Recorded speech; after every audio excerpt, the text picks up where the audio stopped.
સેન્ચુરિયનમાં south Africa સામેની 2 test મેચોની શ્રેણીની પ્રથમ મેચમાં ભારત 1 ઇનિંગ્સ અને 32 રને હારી ગયું હતું.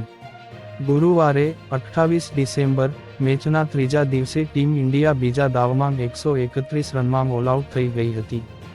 આ પહેલા ભારતે પ્રથમ દાવમાં 245 રન બનાવ્યા હતા, જ્યારે દક્ષિણ આફ્રિકાએ પ્રથમ દાવમાં 408 રન બનાવ્યા હતા.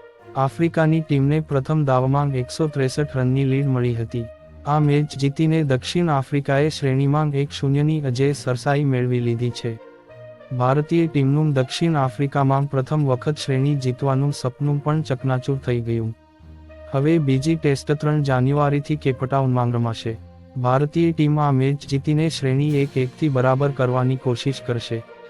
ભારતીય ટીમ તરફથી કોહલી અને રાહુલ સિવાય અન્ય ખેલાડીઓનું પ્રદર્શન ખૂબ જ નિરાશાજનક રહ્યું.